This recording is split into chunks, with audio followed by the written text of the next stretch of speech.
Hello everyone, good morning. स्वागत है आप सभी का आपके YouTube channel the exam tutorial पर। जिन लोगों ने चैनल को अभी तक नहीं सब्सक्राइब किया है, प्लीज़ आप लोग ज़रूर कर लेंगे। बेल आइकन को प्रेस कर लेंगे, जिससे आने वाले सभी वीडियो का नोटिफिकेशन आपको सबसे पहले मिलेंगे। हमारी मुख्य सेविकाएँ बहनें कैसी हैं? उम्मीद है कि आप लोग बहुत अच्छे होंगे, स्वस्थ होंगे और अपनी तैयारी बहुत अच्छे से कर रहे होंगे।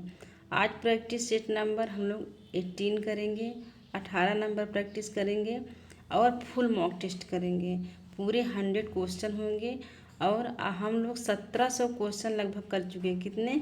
1700 क्वेश्चन कर चुके हैं। आज हम लोग 18 की तरफ बढ़ेंगे।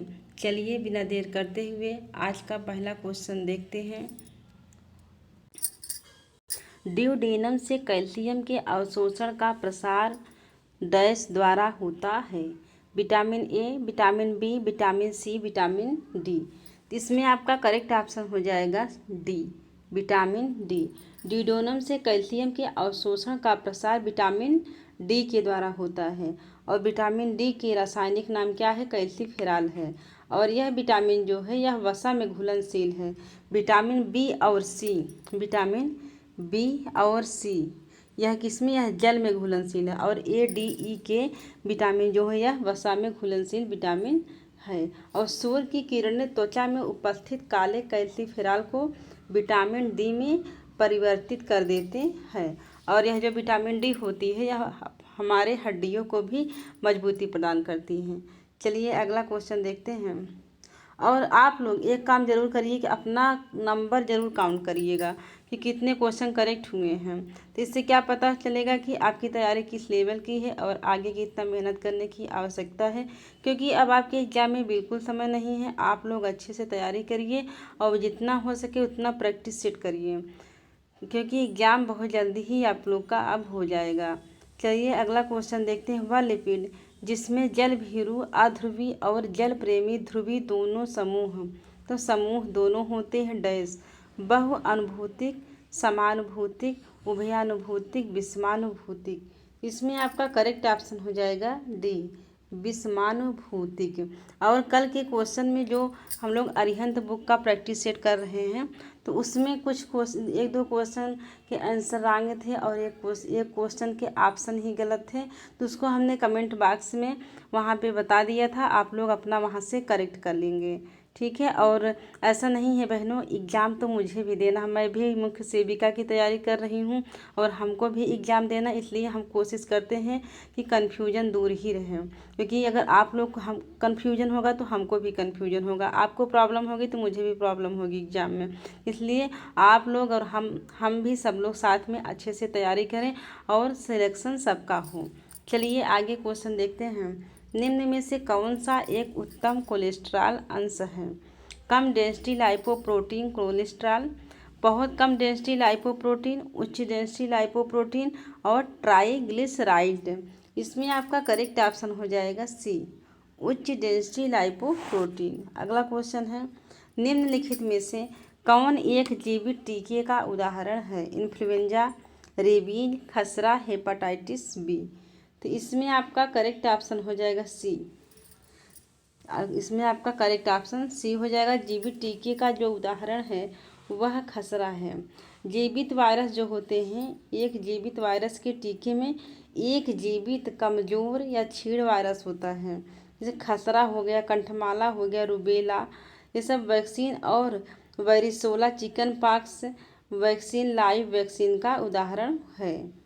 चलिए अगला क्वेश्चन देखते हैं। गर्भावस्था के दौरान संश्लेषित कुल प्रोटीन है 900 ग्राम, 700 ग्राम, सी 1200 ग्राम, डी 1500 ग्राम। इसमें आपका करेक्ट ऑप्शन हो जाएगा बी, 700 ग्राम होता है। अगला, अधिक अक्षांशों पर लंबे समय तक रहने से गहन डैश हो सकता है? पोटेशियम और जल पुनः प्राप्ति, लवण और जल पुनः प्राप्ति, लौह और जल पुनः प्राप्ति, आयोडीन और जल पुनः प्राप्ति। इसमें आपका करेक्ट ऑप्शन हो जाएगा बी, लवण और जल पुनः प्राप्ति होता है। अगला क्वेश्चन है। भारतीय संविधान का कौन सा अनुच्छेद अनुसूचित जाति व अनुसूचित जनजाति को परिभाषित करता है। अनुच्छेद 364, बी अनुच्छेद 365, 366, 367।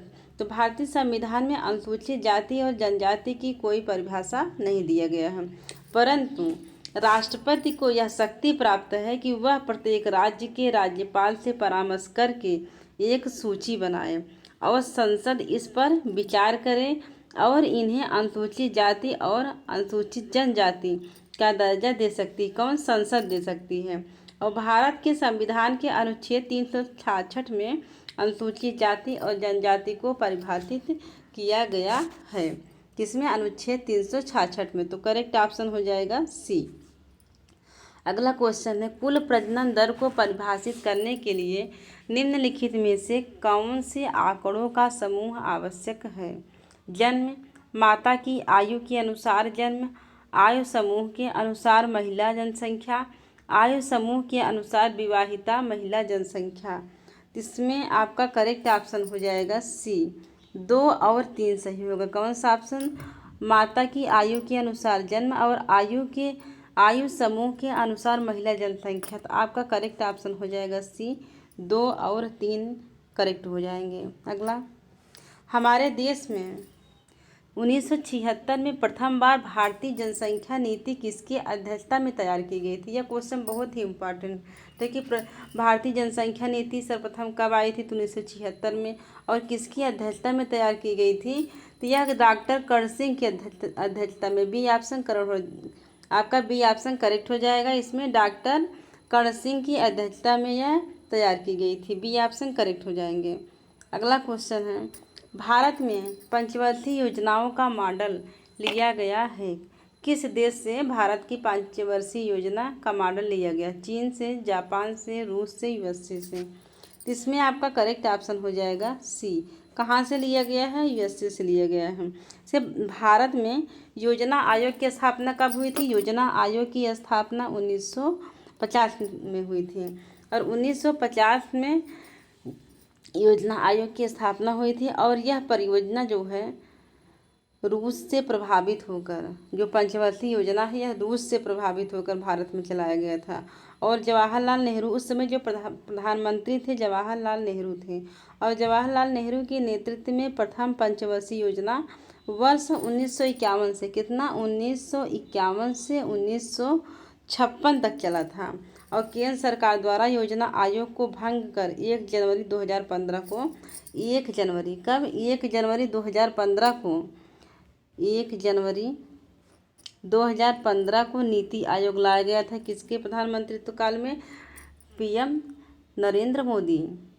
चलिए अगला क्वेश्चन देखते हैं, किस विद्वान ने जनजातीय समस्याओं के समाधान के लिए राष्ट्रीय उपवन की स्थापना का सुझाव दिया है? वेरियर एल्विन का, शरद चंद्र राय का, मजूमदार का, AR देसाई का। इसमें आपका करेक्ट ऑप्शन हो जाएगा ए, यह वेरियर एल्विन का है। अगला क्वेश्चन, साइमन कमीशन द्वारा तैयार की गई सूची में कितनी दलित जातियों के नाम सम्मिलित थे? 410, 415, 420, 429।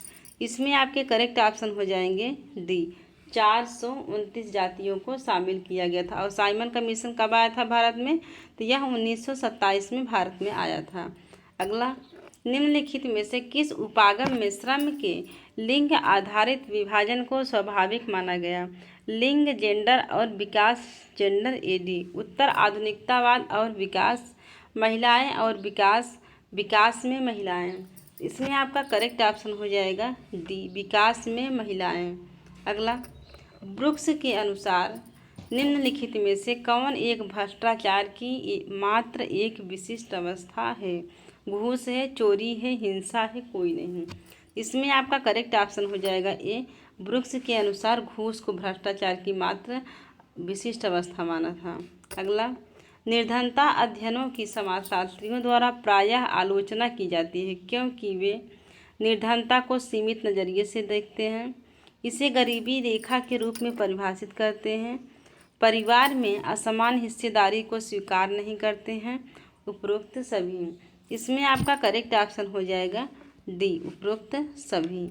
अगला क्वेश्चन है, सामाजिक गतिशीलता से तात्पर्य है? सामाजिक क्रम परंपरा में किसी व्यक्ति या समूह की ऊर्ध्वमुखी गति। सामाजिक क्रम परंपरा में किसी व्यक्ति या समूह की अधोमुखी गति।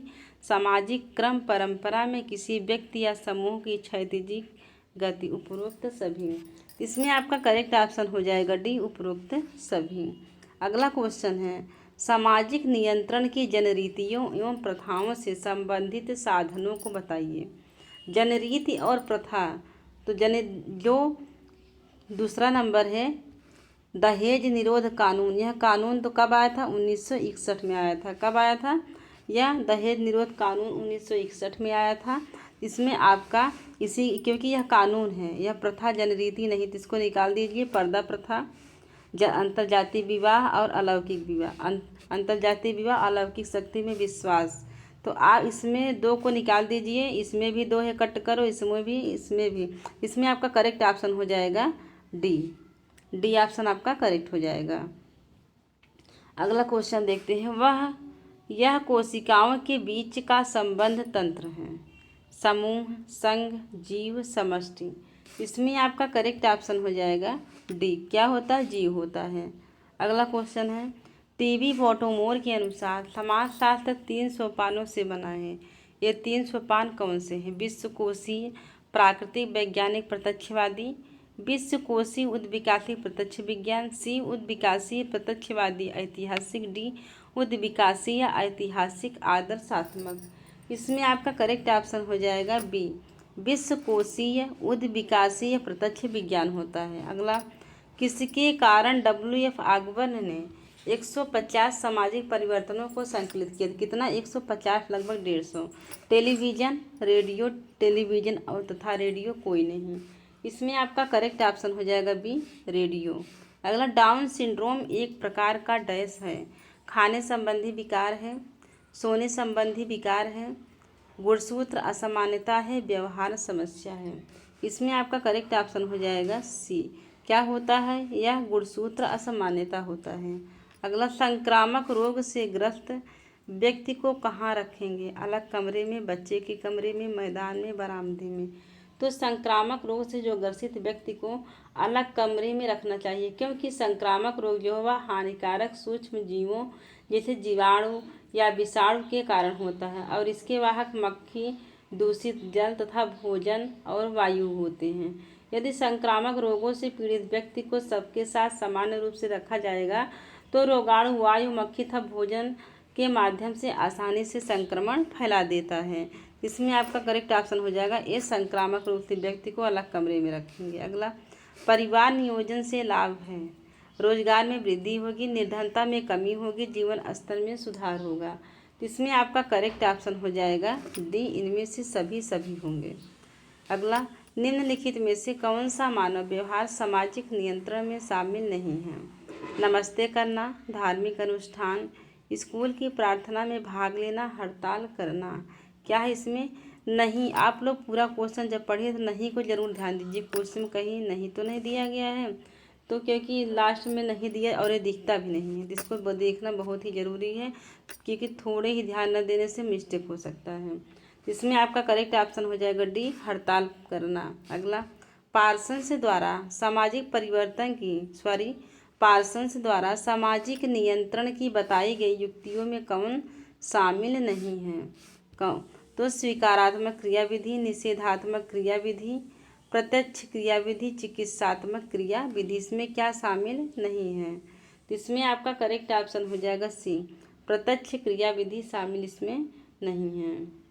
अगला, दबाव की वह पद्धति जो स्तर को बनाए रखने और नियमों को स्थापित करने के लिए समाज द्वारा लगाई जाती है। सामाजिक नियंत्रण की उक्त परिभाषा किसने दी है? लैंडिस ने, CH कुले ने, के यंग ने, आगवन एवं निमकाफ ने। इसमें आपका करेक्ट ऑप्शन हो जाएगा डी, आगवन एवं निमकाफ। अगला क्वेश्चन, एक राज्य और दूसरे राज्य के बीच, किसी राज्य और संघ के बीच पत्राधिकी राजभाषा से संबंधित प्रावधान किस अनुच्छेद में है? 343, 344, 345, 346। इसमें आपका करेक्ट ऑप्शन हो जाएगा डी, 346 में है। पत्राधिकी चर्चा 346। अगला, बहुराष्ट्रीय निगमों और सूचना प्रौद्योगिकी उद्योग के विकास के कारण भारत में निम्न में से किस प्रकार के परिवार का उदय हो रहा है? 2 नगरीय परिवार, एकल परिवार, संयुक्त परिवार, विस्तृत परिवार। इसमें आपका करेक्ट ऑप्शन हो जाएगा बी, एकल परिवार का उदय हो रहा। कौन सा एकल परिवार का? जिसे न्यूक्लियर फैमिली भी कहते हैं। अब हिंदू विवाह को संस्कार से अधिक संविदा समझा जाता है। कारण है भारतीय समाज पर पश्चिमी विचारधारा का व्यापक प्रभाव पड़ा है। तो ए आर दोनों सही तथा आर ए की सही व्याख्या है। बी में ए आर दोनों सही है लेकिन आर ए की सही व्याख्या नहीं है। इसमें आपका करेक्ट ऑप्शन हो जाएगा ए, आर और ए और आर दोनों करेक्ट है और व्याख्या भी सही है। आगे, देवर विवाह संपन्न होता है जब एक पुरुष विवाह करता है तो अपनी मृत पत्नी की बहन से। तो यह क्या हो जाएगा? यह सोरोरेट हो जाएगा। जो पहला ऑप्शन है इसको क्या कहेंगे? शाली विवाह या सोरोरेट। उच्च जाति की स्त्री से नहीं, यह प्रतिलोम विवाह हो जाएगा। निम्न जाति की स्त्री से या अनुलोम विवाह। अपने मृत भाई की विधवा से, इसे लेवीरेट कहेंगे या देवर विवाह। डी ऑप्शन आपके करेक्ट हो जाएंगे। अगला, संयुक्त परिवार एक से अधिक प्राथमिक परिवारों के आधार, परिवार के करीबी संबंधों, आम निवास और पितृवंशी वंश। यह किसने कहा है? हेनरी मेन ने, IP देसाई ने, CB मोमोरी ने, इरावती कर्वे ने। तो यह परिभाषा जो है CB मोमोरी की है। सी ऑप्शन करेक्ट हो जाएंगे। अगला, लेवीरेट क्या है? दिवंगत पति के भाई के साथ विवाह, जिसे देवर विवाह भी कहते हैं। ए ऑप्शन करेक्ट हो जाएगा। अगला, औद्योगिक विवाद अधिनियम किस वर्ष में पारित किया गया? 1936 में, 1947 में, 1948 में, 1952 में।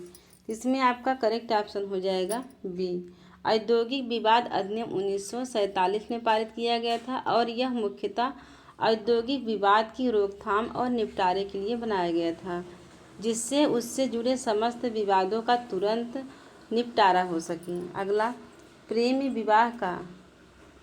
विवाह का परंपरागत नाम क्या है? तो प्रेम विवाह का परंपरागत नाम जो है या गंधर्व विवाह कहते हैं। ए ऑप्शन करेक्ट हो जाएगा। अगला, परिवार की सफलता की कुंजी है सफल दाम्पत्य समायोजन का, आर्थिक विकास का, परिवार की वृद्धि, इनमें से कोई नहीं। इसमें आपके करेक्ट ऑप्शन हो जाएंगे ए, सफल दाम्पत्य समायोजन का। किसका होता है यह? सफल दाम्पत्य समायोजन का। अगला क्वेश्चन है, भारत की केंद्रीय स्वास्थ्य व्यवस्था है स्वास्थ्य एवं परिवार कल्याण मंत्रालय, स्वास्थ्य सेवाओं का सामान्य निदेशालय, केंद्रीय स्वास्थ्य मंत्रालय, इनमें से सभी। तो इसमें आपके करेक्ट ऑप्शन हो जाएगा डी, इनमें से सभी। और आप लोग अपना नंबर ज़रूर काउंट करिएगा कि कितने क्वेश्चन करेक्ट और कितने इनकरेक्ट हैं, क्योंकि इसमें जो है 1/4 का माइनस मार्किंग है। कितना है? 1/4 का माइनस मार्किंग है। तो इसलिए अपना क्वेश्चन ध्यान देना बहुत ज़रूरी है और आप लोग जितना हो सके उतना प्रैक्टिस सेट करें, क्योंकि प्रैक्टिस सेट करेंगे तो इससे आपका पूरा सिलेबस बार बार रिवीजन होगा, तो एग्ज़ाम में आप लोग को बहुत हेल्प मिलेगी। चलिए आगे देखते हैं। समाजीकरण आरंभ होता है, तो समाजीकरण जो है इसमें जो 4 ऑप्शन दिए हैं, तो समाजीकरण तो हर जगह होता है, लेकिन सबसे पहले कहाँ से आरंभ होता है? तो बच्चा सबसे पहले कहाँ से सीखता है? घर से सीखता है। तो ए ऑप्शन करेक्ट हो जाएगा। समाजीकरण घर से आरंभ होता है और घर को ही बच्चे का प्रथम पाठशाला माना जाता है।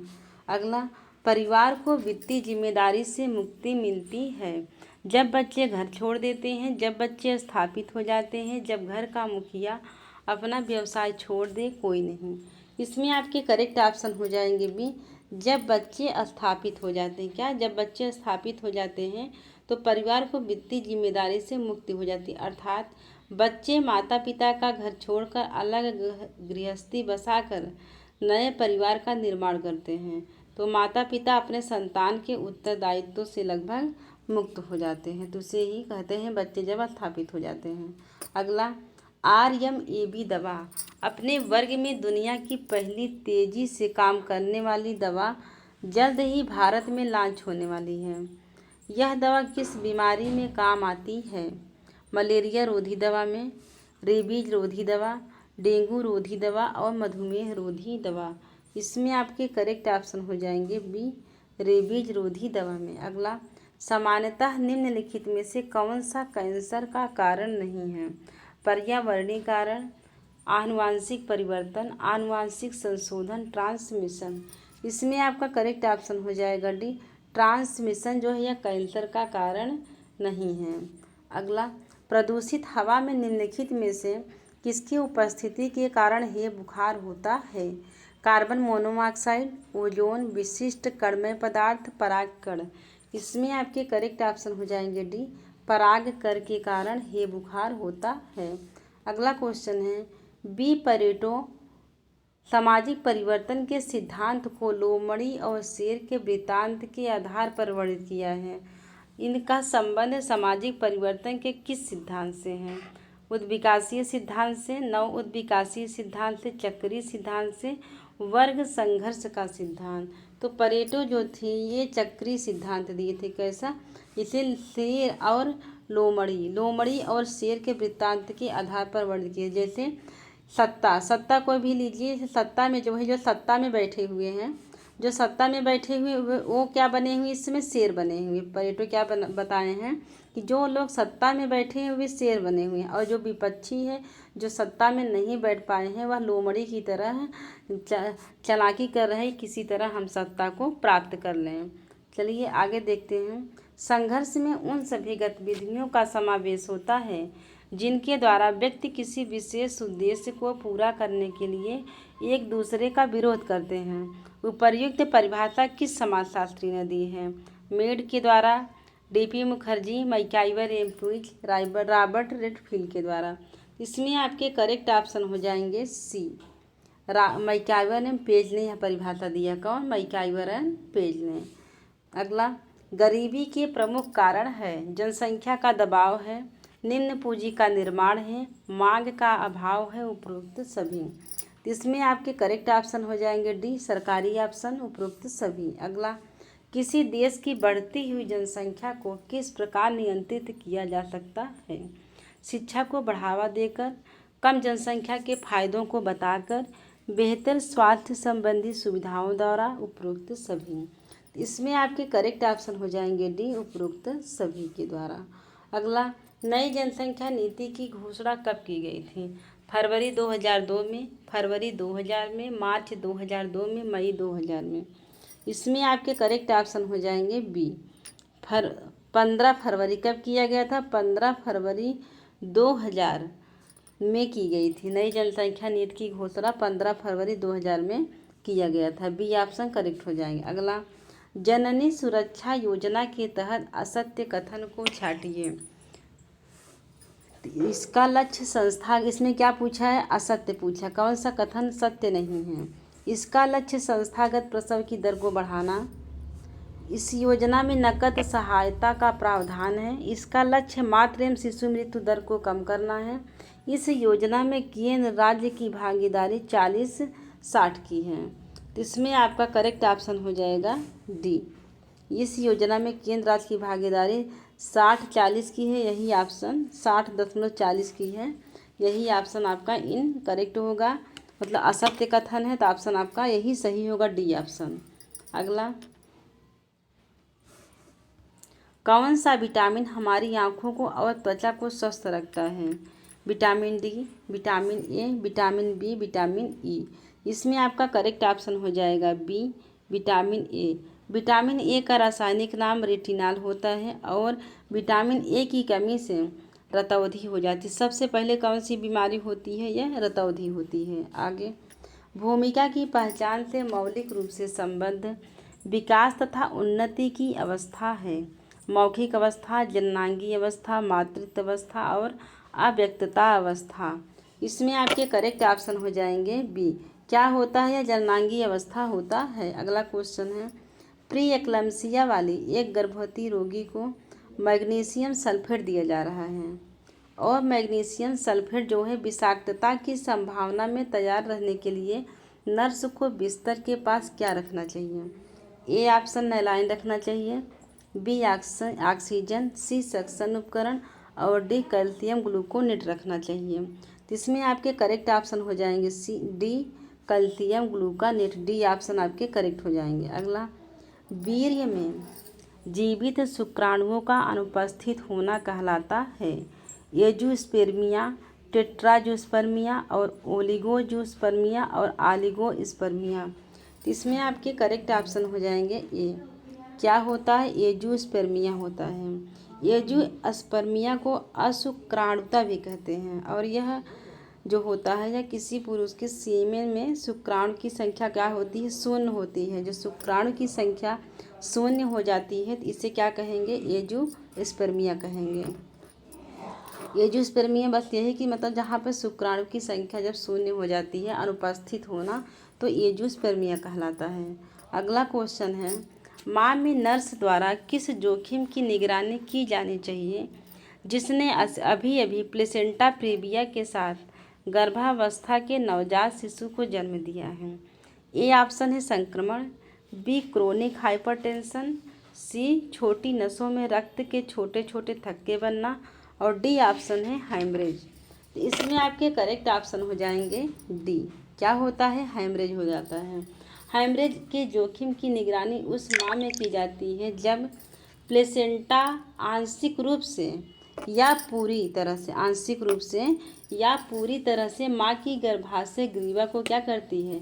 वह ढक लेती है, तो वह प्लेसेंटा प्रीविया की स्थिति बन जाती है। और प्लेसेंटा प्रीविया की वजह से प्रेगनेंसी और डिलीवरी के दौरान गंभीर ब्लीडिंग हो सकती है। जब गंभीर ब्लीडिंग होगी तो फिर जो प्रसूता महिला है उसको काफ़ी प्रॉब्लम हो सकती है और जिससे गर्भाशय से जोड़ने वाली जो रक्त वाहिकाएँ हैं इसके फटने का कारण भी बन सकता है, इसलिए बहुत ही क्रिटिकल स्थिति मानी जाती है। अगला क्वेश्चन है, अंतिम को सर्वप्रथम रखना जन केंद्रित विकास का मार्गदर्शी दर्शन है, यह किसने प्रतिपादित किया था? तो यह रॉबर्ट चैम्बर्स ने प्रतिपादित किया था। इसमें आपके करेक्ट ऑप्शन हो जाएंगे डी। अगला क्वेश्चन है, वह सिद्धांत जो अनुकृति अथवा प्रेक्षण ज्ञान पर बल देता है क्या कहलाता है? मनोसामाजिक सिद्धांत, साइकोसेक्सुअल सिद्धांत, सामाजिक सीख सिद्धांत, सामाजिक सांस्कृतिक सिद्धांत कहलाता है। तो इसमें आपके करेक्ट ऑप्शन हो जाएंगे सी, सामाजिक सीख सिद्धांत कहलाता है। अगला, विकासात्मक कार्य का प्रत्यय दिया था हरलाख ने, गेसिल ने, हेविंगहर्स्ट ने, पावलॉव ने। इसमें आपके करेक्ट ऑप्शन हो जाएंगे सी, कौन? हेविंगहर्स्ट ने दिया था। अगला क्वेश्चन है, संदर्भ व्यक्ति की आयु वर्ष होती है 20 से 50 वर्ष, 20 से 39, 25 से 55, 25 से 60। इसमें आपके करेक्ट ऑप्शन हो जाएंगे बी, यह 20 से 39 वर्ष होती है क्योंकि यह युवा की कुशल और कार्यशील आयु होती है। अगला क्वेश्चन है, जन्म के समय नवजात शिशु के रोने से क्या होती है? नवजात शिशु रोता है तो उसकी श्वसन क्रिया आरंभ हो जाती है और जन्म के बाद नवजात शिशु के रोने से शिशु का क्रंदन जो होता है वह बहुत ही महत्वपूर्ण होता है और क्रंदन से ही उसके फेफड़े फूल जाते हैं और श्वसन क्रिया आरंभ हो जाती है। ये ऑप्शन करेक्ट हो जाएगा। अगला, family planning association of India द्वारा देश के कितने राज्यों में आवश्यक स्वास्थ्य सेवाएं प्रदान की जा रही हैं? 16, बी 17, सी 18, डी 19। इसमें आपके करेक्ट ऑप्शन हो जाएंगे सी 18। कितने हो? 18 हैं। अगला, सिरके में होता है सिट्रिक अम्ल होता है, लैक्टिक अम्ल होता है, हाइड्रोक्लोरिक अम्ल जिसे HCl कहते हैं, एसिटिक अम्ल। इसमें आपके करेक्ट ऑप्शन हो जाएंगे डी, एसिटिक अम्ल सिरके में पाया जाता है। अगला, दूध का आइसो इलेक्ट्रिक बिंदु क्या है? 6.6, 5.6, 4.6, 5.2। इसमें आपके करेक्ट ऑप्शन हो जाएगा सी, 4.6 होता, सी ऑप्शन आपके करेक्ट हो जाएंगे। अगला क्वेश्चन है, किस उम्र के बच्चे का आरंभिक वजन दुगुना हो जाता है? 3 माह का, 6 माह का, 9 माह का, 12 माह का। इसमें आपके करेक्ट ऑप्शन हो जाएगा बी, 6 माह के बच्चे का आरंभिक वजन दुगना हो जाता है। अगला है, अनाज का एक एक्सचेंज देता है, कितना देता है? तो यह लगभग 50 कैलोरी देता है। कितना? 50 कैलोरी। सी ऑप्शन करेक्ट हो जाएंगे। अगला, चुकंदर में पाया जाने वाला वर्णक है एंथोजेंथिन है, विटालिन्स, विटालिन्स लाइकोपीन, क्लोरोफिल। इसमें आपका करेक्ट ऑप्शन हो जाएगा बी, बीटालिन्स होता है। अगला, निर्जलीकरण अंतरिक्ष भोजन डैश मिलाकर पुनः बनाया जाता है, ठंडा जल, गर्म जल, गुनगुना जल, अत्यंत गर्म जल। इसमें आपका करेक्ट ऑप्शन हो जाएगा सी, गुनगुना जल बनाया जाता है। अगला, कच्चा माल या संसाधित माल पाते ही उसका उपयोग किए जाने की पद्धति है, तो कौन सी पद्धति है, तो फीफो। इसमें आपका करेक्ट ऑप्शन हो जाएगा सी, क्या होता है, फीफो होता है। अगला क्वेश्चन, एक बालक सावधान होगा जब वह डैश समझेगा, जब वह जानवरों का खतरा समझेगा तो वह पहले ही सावधान हो जाएगा। इसमें आपका करेक्ट ऑप्शन हो जाएगा ए। अगला है, दूध को पाश्चुरीकरण किया जाता है सूक्ष्म जीवाणुओं को मारने तथा दूध को लंबे समय तक सुरक्षित रखने के लिए दूध का पाश्चुरीकरण किया जाता है, ये ऑप्शन करेक्ट हो जाएगा। अगला, निम्न में से कौन सा पदार्थ खाद्य संरक्षण में प्रयोग किया जाता है, sodium benzoate, sodium carbonate, sodium chloride, sodium acetate. इसमें आपके करेक्ट ऑप्शन हो जाएगा ए, सोडियम बेंजोइट जो होता है यह खाद्य परिरक्षण में प्रयोग, खाद्य के संरक्षण में प्रयोग किया जाता है सोडियम बेंजोएट। आगे, शल्य क्रियात्मक प्रसव के लिए माँ को दी गई स्थिति है कमर के नीचे तकिया के साथ सुपाइन स्थिति, तो इसमें आपके करेक्ट ऑप्शन हो जाएगा ए, कमर के नीचे तकिया के साथ सुपाइन स्थिति। अगला है, एंडोमेट्रियोसिस की सामान्य जगह है, ओवरी है, पाउच ऑफ डगलस, हिस्टेरेक्टोमी किस बाद बनने वाला उदरीय स्कोर, उपरोक्त सभी। इसमें आपका करेक्ट ऑप्शन हो जाएगा बी, पाउच ऑफ डगलस होता है। एंडोमेट्रियम की जो सामान्य जगह है वह पाउच ऑफ डगलस कहलाता है। अगला, सूची 1 सूची 2 को सुमेल करना है। एमनेसिया, एमनेसिया जो है स्मृति की हानि होती है। एमनेसिया में क्या होता है, स्मृति की हानि। पहला का 1 मिनट, इस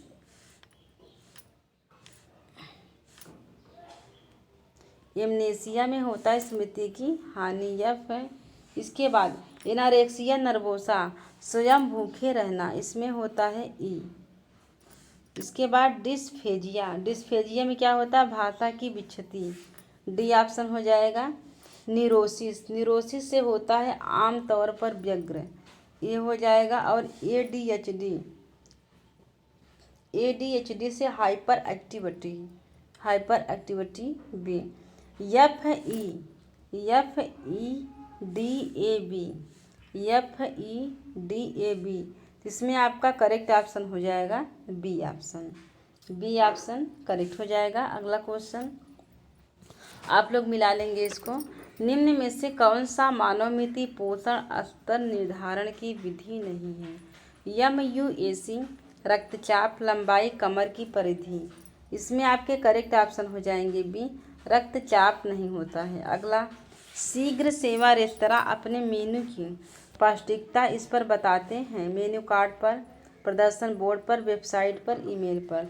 ये किस पर बताते हैं, या वेबसाइट पर बताते हैं, कहाँ पर, वेबसाइट पर बताते हैं, ताकि ज़्यादा से ज़्यादा ग्राहकों को जानकारी दे सकें। अगला क्वेश्चन, चेचक का टीका निम्न में से किसने खोजा था, तो चेचक का टीका जो है यह एडवर्ड जेनर ने खोजा था। किसने, एडवर्ड जेनर ने।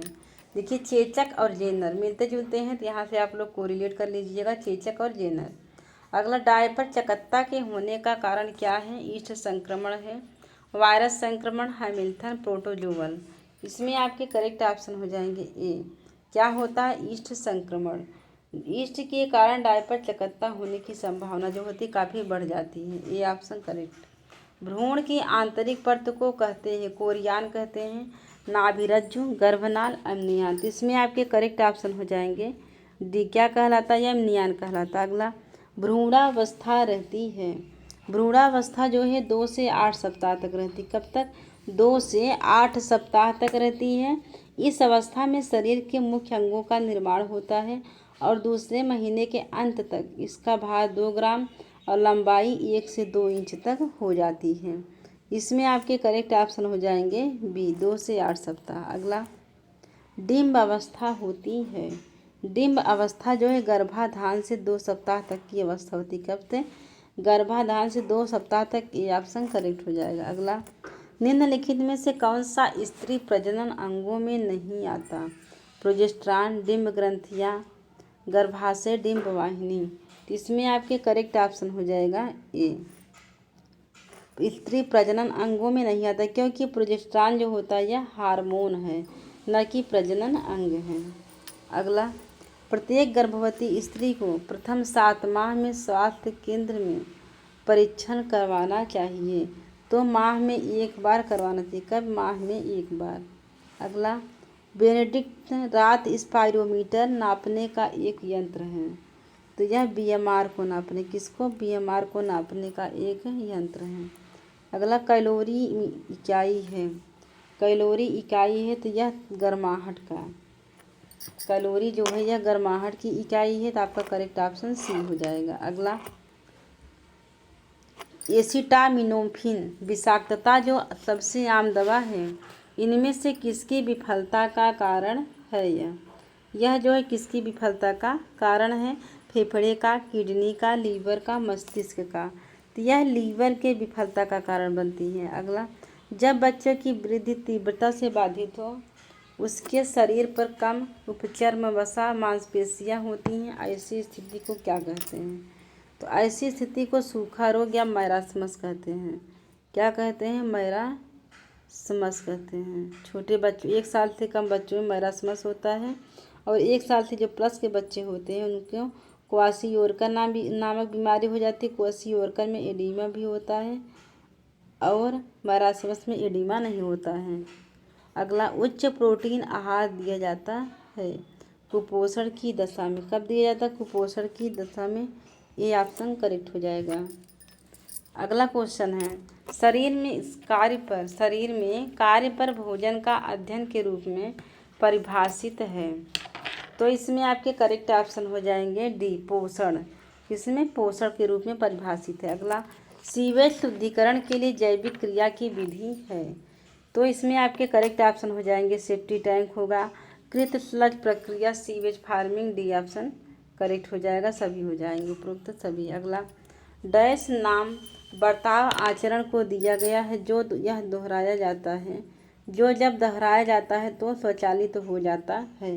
कार्यसूची है, जिद, गति, आदत। तो इसमें आपके करेक्ट ऑप्शन हो जाएगा डी, कोई भी कार्य अगर आप बार बार करते तो वह क्या करता है? वह आदत बन जाती है। क्या? आदत। आप नहीं करेंगे तभी भी वह काम आपसे हो जाएगा। अगला, तेलिया मछलियों के उस घटक का नाम बताइए जो कि बच्चों में मस्तिष्क के विकास में मदद करता है। तो इसमें आपका करेक्ट ऑप्शन हो जाएगा ए, ओमेगा 3 फैटी एसिड। अगला, आहार चिकित्सा में इनमें से किसकी भूमिका अधिक महत्वपूर्ण है? डॉक्टर की, डाइटिशियन की, नर्स की, गृहिणी की। तो डाइटिशियन की भूमिका महत्वपूर्ण होती है। अगला, वस्तुनिष्ठ परीक्षण मुख्यतः आधारित होते हैं या स्मरण पर, किस पर? स्मरण पर आधारित होते हैं। अगला, सभी संस्कृतियों में शिशु लगभग एक ही आयु में तुतलाना आरंभ करते हैं, जो यह दर्शाता है कि यह व्यवहार प्रभावित होता है इसके द्वारा। इसमें आपका करेक्ट ऑप्शन हो जाएगा बी, प्रबलन रीइंफोर्समेंट। अगला, तनाव यह संचारण के लिए डैश अवरोध है। इसमें आपका करेक्ट ऑप्शन हो जाएगा सी, मनोवैज्ञानिक अवरोध होता है। अगला, ठोस पूरक भोज्य पदार्थ नहीं है। तो इसमें आपके करेक्ट ऑप्शन हो जाएंगे डी, जल नहीं है। कौन? जल नहीं है। अगला, शिशुओं को पूरक आहार देना प्रारंभ कर देना चाहिए तो 6 माह की आयु से। डी ऑप्शन करेक्ट हो जाएगा, 6 माह की आयु से। अगला, प्रभावी संचार की भाषा संबंधी बाधा है। अनेकार्थी शब्दों का प्रयोग, कठिन शब्दों का प्रयोग, ए और बी दोनों सही, सरल शब्दों का प्रयोग। तो करेक्ट ऑप्शन हो जाएगा डी, ए और दोनों सही है। अगला, परामर्श का उद्देश्य होता है। तो परामर्श का उद्देश्य रोगी की समस्याओं को सुनना, रोगी की आवश्यकताओं को पहचानना, मुख्य समस्या पर ध्यान केंद्रित करना। करेक्ट ऑप्शन डी हो जाएगा। इसमें आपका करेक्ट ऑप्शन डी हो जाएगा। अगला, यूनिसेफ के सदस्य राष्ट्रों की संख्या कितनी है? यूनिसेफ के सदस्य राष्ट्रों की संख्या कितनी है? इसमें आपके करेक्ट ऑप्शन हो जाएगा बी। कितनी है? 190 है। अगला क्वेश्चन, संयुक्त राष्ट्र जनसंख्या कोष के अनुसार वर्तमान में विश्व की कुल प्रजनन दर कितनी है? 2.1, बी 2.2, सी 2.3, 2.4। इसमें आपका करेक्ट ऑप्शन हो जाएगा डी 2.4 है। अगला, अंतर्राष्ट्रीय रेड क्रॉस समिति की स्थापना कब हुई थी? तो यह हुई थी 1863 में। अंतर्राष्ट्रीय रेड क्रॉस समिति की स्थापना 1863 में हुई थी। यह समिति विश्व भर में युद्ध, आपदा, हिंसा से जो पीड़ित लोग की सहायता करने में तत्पर है और इस समिति के कार्य जिनेवा कन्वेंशन 1949 के निर्देशों के अनुरूप होते हैं। इसमें आपके करेक्ट ऑप्शन हो जाएगा डी 1863। थैंक यू दोस्तों। वीडियो को लाइक एंड सब्सक्राइब करें और अपने दोस्तों को शेयर ज़रूर करें और प्लीज़ आप लोग चैनल को सब्सक्राइब ज़रूर कर लीजिए। जो लोग नए शामिल हैं, जो लोग अभी तक चैनल को सब्सक्राइब नहीं किए हैं, नए शामिल हुए हैं, वो लोग प्लीज़ आप लोग चैनल को ज़रूर सब्सक्राइब कर लीजिएगा और लाइक कमेंट ज़रूर किया करिए, क्योंकि आप लोग से हमें कुछ नहीं चाहिए, केवल आप लोग चैनल को सब्सक्राइब कर दीजिए, लाइक कर दीजिए और कमेंट किया करिए। Thank you.